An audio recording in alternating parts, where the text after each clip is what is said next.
Hi everyone.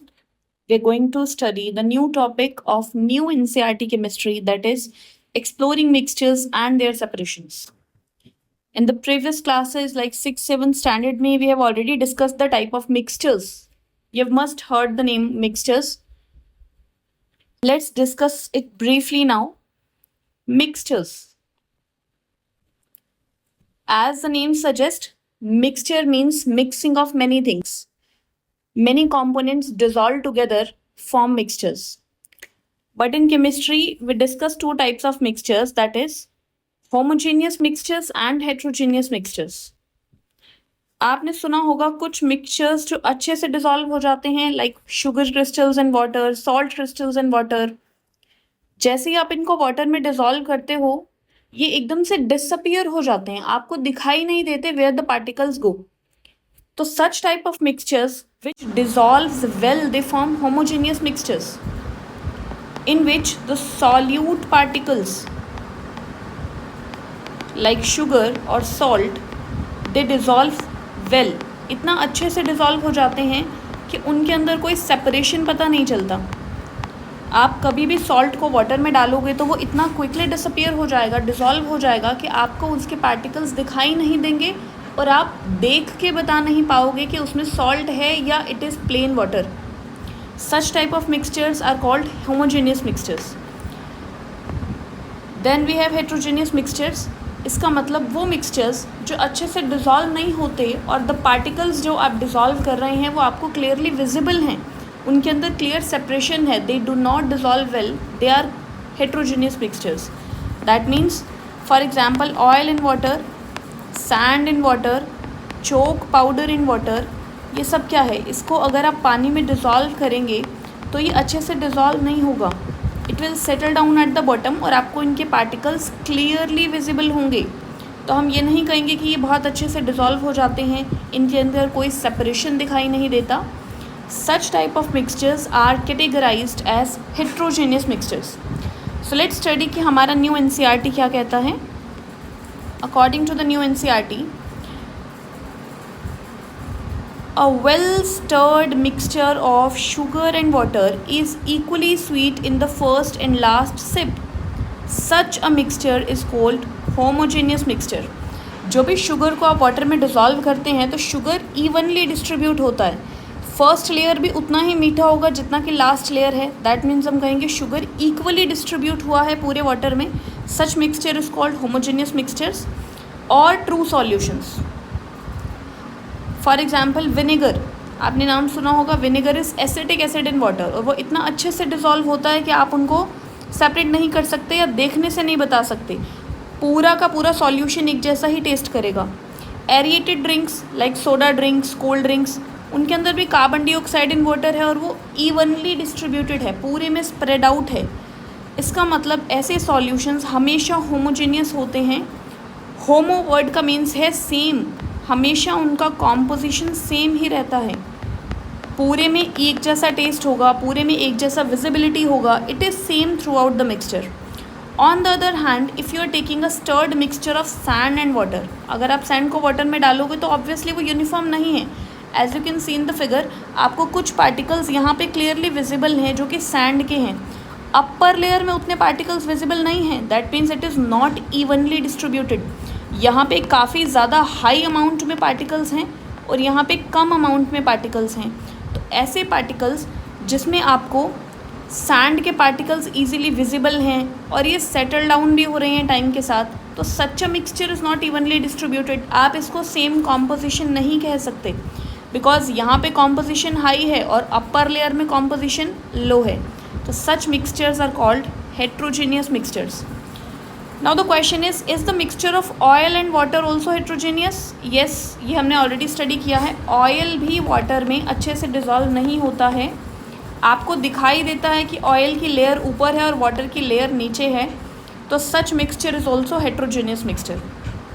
Can you think of some other examples of heterogeneous mixtures? Yes, you can give the example of chalk in water. तो chalk भी तो water में उतना अच्छे से dissolve नहीं होगा, तो वो भी एक हेट्रोजेनियस मिक्सचर का एग्जाम्पल है. Now there is an important activities से बहुत क्वेश्चन आते हैं एग्जाम में. Let us experiment the group activity. इस एक्टिविटी में there are 3 groups A, B and C. Each group has prepared a mixture जो कि कलरलेस है. You can see the figure. Solution number A, B and C, तीनों का solution colourless है. जबकि group A को दिया गया था 1 spatula of common salt in 50 ml of water.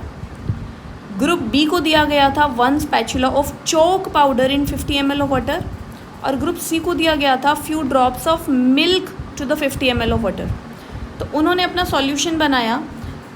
क्या आप इन मिक्सचर्स को देख के बता सकते हैं कि पार्टिकल्स इसमें विजिबल हैं कि नहीं हैं? Yes. In the first solution जिसमें आपने कॉमन सॉल्ट और वाटर को ऐड किया है, तो ये बिल्कुल ट्रांसपेरेंट मिक्सचर बना है. इसमें आपको सॉल्ट के पार्टिकल्स दिखाई नहीं देंगे. If you are taking the group B जिसके अंदर आपने चोक पाउडर डाला है, तो यहाँ आपको थोड़ा क्लाउडीनेस दिखाई देगा. इसके अंदर कुछ पार्टिकल्स चौक के आपको दिखाई देंगे. ग्रुप C मिल्क, तो मिल्क भी एक ट्रांसल्यूसेंट मिक्सचर बनाता है. थोड़ा वाइटिश अपीयर होगा, तो मिक्सचर में आपको महसूस होगा कि इसमें वाटर के अलावा कुछ है. Direct the light from a laser point through the beaker. If you are passing a laser light, जैसे इस एक्टिविटी में दिख रहा है, तो you can see in the salty solution laser light को पास किया तो you are seeing a spot here. पानी के अंदर कोई लाइट नहीं है, इसका मतलब यहाँ पे लाइट स्कैटर नहीं हो रही है. But if you are taking the group C mixture, यहाँ पे आपको लाइट दिख रही है और सॉल्यूशन के अंदर भी लाइट स्कैटर हो रही है. अगर आप ग्रुप C का मिक्सचर देखेंगे तो यहाँ भी इसके अंदर लाइट स्कैटर हो रही है. हाँ, उतनी ज़्यादा नहीं हो रही है जितनी B में हो रही थी. तो इसका मतलब on the basis of this we are going to categorize them into 3 different parts. कि आपका मिक्सचर 3 तरह का हो गया है. That is true solution, suspension and colloidal solution, which we are going to study in detail in this chapter. The first type of solution जो बिल्कुल transparent बना है, ये हमारा ट्रू सॉल्यूशन है. सॉल्यूशन जिसमें आपने चोक पाउडर इन वाटर डाला है, ये आपका सस्पेंशन है. और सॉल्यूशन C जिसमें आपने मिल्क को ऐड किया था, इट इज़ colloidal solution.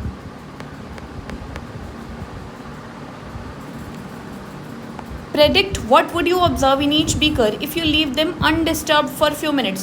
अगर आप उनको थोड़ी देर के लिए undisturbed छोड़ देंगे तो क्या होगा? ट्रू सॉल्यूशन में तो कुछ नहीं होगा, पार्टिकल्स आपको सेटल डाउन होते हुए नहीं दिखेंगे. बट सस्पेंशन में आपको पता है चोक पाउडर के पार्टिकल्स हैवी हैं, तो it will settle down at the bottom. तो आप देखेंगे कि यहाँ पे थोड़ी ही देर में पार्टिकल्स सेटल डाउन हो जाएंगे अगर आप उनको थोड़ी देर के लिए अनडिस्टर्ब छोड़ दोगे. What will happen in the third solution? Colloidal solutions में particles quickly settle नहीं होते, but actual में वो move करते रहते हैं. That means they show Brownian motion. Brownian motion means particles always move in a zigzag pattern. They are not settled down at the bottom properly. Set up a filtration apparatus and filter each mixture separately. अब अगर आप इनको filter करने का कोशिश करेंगे तो हमें पता है फिल्टर पेपर के अंदर जो पोर्स हैं, it is very small, it contain small pores. तो ट्रू सॉल्यूशन जिसके पार्टिकल्स बहुत ही छोटे हैं, सॉल्ट के पार्टिकल्स इतने छोटे हैं कि वो फिल्टर पेपर के पार्टिकल्स को भी पास कर जाएंगे. तो दैट मीन्स आप ट्रू सॉल्यूशन को तो फिल्टर पेपर से फिल्टर नहीं कर पाओगे. Then milk and chalk powder, तो सबसे बेटर सेपरेट होगा चोक पाउडर, बिकॉज चॉक के पार्टिकल्स बड़े हैं और वो फिल्टर पेपर के छोटे पोर्स को पास नहीं कर पाएगा. दैट मीन्स आप इसकी हेल्प से सस्पेंशन को ईजिली सेपरेट आउट कर लोगे. Is there any residue left on the filter paper? Yes, in this case chalk will remain as a residue. Chalk एक रेजिड्यू की तरह आपके फिल्टर पेपर पे ही रह जाएगा and it will not pass through the small pores of filter paper. Based on your observations, do you think there are same type of mixtures or are they different? Obviously ये तीनों mixture same तो नहीं दिख रहे हैं, तीनों ही अलग category के हैं. नेमली फर्स्ट हमारा ट्रू सॉल्यूशन है, सेकंड हमारा सस्पेंशन है और थर्ड हमारा कोलॉइडल सॉल्यूशन है. These indeed different types of mixture. How? Let's explore it further. अभी तक हमने डिस्कस किया कि there are 3 different type of mixtures: true solutions, suspension and colloidal solutions. First property we have discussed कि तीनों solution same नहीं हैं. Transparent mixture बनता है, ट्रांसल्यूसेंट और ओपेक मिक्सचर बनता है. If you are passing a beam of light तो ट्रू सॉल्यूशन उसको स्कैटर नहीं करता, लेकिन सस्पेंशन और कोलॉइड्स तो उसको स्कैटर करते हैं। आप यहाँ पे लाइटिंग देख रहे हो सॉल्यूशन के अंदर। Third property we have discussed is कि अगर हम उसको फिल्टर पेपर से सेपरेट करने की ट्राई करेंगे तो जिसके भी पार्टिकल्स बिगर होंगे वो पार्टिकल्स पास कर जाएंगे and it will be separated out through the filter paper. Next property is अगर हमने उसको अनडिस्टर्ब छोड़ दिया तो थोड़ी ही देर में आप देखेंगे सस्पेंशन के पार्टिकल्स सेटल डाउन हो जाएंगे, बिकॉज वो हैवी हैं, ग्रेविटी की वजह से वो सेटल डाउन नहीं हो जाएंगे। लेकिन कोलॉइडल और ट्रू सॉल्यूशन के particles as such settle down नहीं होंगे। So next we're going to discuss true solution, suspension and colloidal solution in great detail. Thank you so much for watching the introduction. Have a great day.